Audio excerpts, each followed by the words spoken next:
স্যান্ডেলগুলো এই প্রক্রিয়াতে তৈরি হয় অনেকেই কিন্তু দেখেনি। শুধু যে স্যান্ডেল তৈরি হয় তা কিন্তু না, আরও অনেক কিছু তৈরি করা দেখাবো। যেমন এটা হচ্ছে স্ট্যাপলার বানানো একটা মেশিন, ফ্যাক্টরিতে এই স্ট্যাপলার পিনগুলো তৈরি হচ্ছে। আমরা বিভিন্ন কাজে কিন্তু এই স্ট্যাপলার পিনগুলো ব্যবহার করি। একটা পাত দেখুন ওই মেশিনের মধ্যে যাচ্ছে, তারপরে ভেতর থেকে একটা প্রক্রিয়ার মাধ্যমে এই স্ট্যাপলার পিনগুলো তৈরি হচ্ছে। অনেকেই কিন্তু আগে কখনো দেখেনি, তো ভাবলাম যে আপনাদেরকে এই অজানা জিনিসগুলো দেখাই। এই যে দেখতে পাচ্ছেন স্ট্যাপলার পিনগুলো এভাবেই তৈরি হয়। শুধু যে স্ট্যাপলার পিন বা স্যান্ডেল দেখাবো তা কিন্তু না, এবার আপনাদেরকে পেরেক তৈরি করা দেখায়, যে পেরেকগুলো আমরা কাঠে বা বিভিন্ন কাজে ব্যবহার করি। এই যে দেখুন একটা তার এই মেশিনের মধ্যে যাচ্ছে, তারপরে মেশিনের মধ্যে গিয়ে একটা নির্দিষ্ট সাইজে কেটে এর ভেতর থেকে এই যে এই পেরেকগুলো তৈরি হচ্ছে। তারপরে আরও কিছু দেখায়, যেমন এটা একটা বাঁশ, এটা একটা মেশিন দেখতে পাচ্ছেন। অনেকে বাঁশের বিভিন্ন রকমের জিনিসপত্র তৈরি করে, মৃৎশিল্পের কাজ অনেক কিছু করে। এই যে দেখুন এই ফালি ফালি হয়ে যাচ্ছে এই মেশিনটার মাধ্যমে। শুধু যে ফালি হচ্ছে বাঁশ এমনটি না, এটাকে আরও পাতলা প্রলেপ তৈরি হবে। দেখুন এই যে পাতলা পাতলা সাইজ তৈরি হচ্ছে।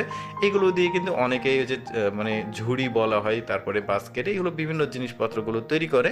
আচ্ছা, আরেকটা সুন্দর মেশিন দেখায় আপনাদেরকে। দেখুন কৃষকরা যখন জমিতে কাজ করে তখন কিন্তু এই যে পাওয়ার ট্রিলার ছাড়া কাজ করতে পারে না এই ধরনের চাষাবাদের জন্য। দেখুন এই ছোট্ট একটা মেশিন জাস্ট টেনে নিয়ে গেলে এটা সুন্দরভাবে তৈরি হচ্ছে। গইটা এখানে আলু বা কোনো কিছু লাগানো যাবে। তারপরে দেখুন এই যে দেখুন জমি চাষাবাদের জন্য এটা ওই কিছুটা আগেরটার মতোই, এটা পাওয়ার টিলারের যে কাজ, এটা কিন্তু সুন্দর ছোট্ট একটা মেশিন, এটাতে ওই কাজটা হয়ে যাবে। দেখতে পাচ্ছেন কত চমৎকারভাবে মাটিটা উর্বর হচ্ছে। এখন আপনি কোনো বীজ বা যে কোনো কিছু লাগালে এই জমিতে কিন্তু লাগাতে পারবেন কম সময়ের মধ্যে। খুব সুন্দর কাজ। তারপরে দেখুন এই মেশিনটার মাধ্যমে ধান লাগানো হচ্ছে। দেখুন ধান লাগানো কিন্তু অনেক সময় সাপেক্ষ ব্যাপার হয়, অনেক জমিতে কিন্তু ধান লাগানোর জন্য এই মেশিনটাকে ব্যবহার করা যেতে পারে। দেখুন কত চমৎকারভাবে ধানগুলো লেগে যাচ্ছে। এটা জাস্ট নমুনা হিসেবে দেখানো হয়েছে। শুরুতে দেখলেন জমিতে কিভাবে ধান লাগানো হয় সেটাও দেখিয়েছি।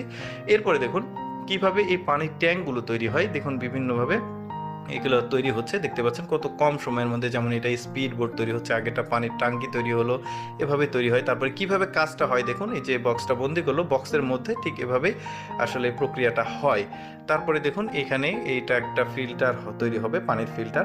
দর্শক কেমন লাগলো ভিডিওটা অবশ্যই কমেন্ট করে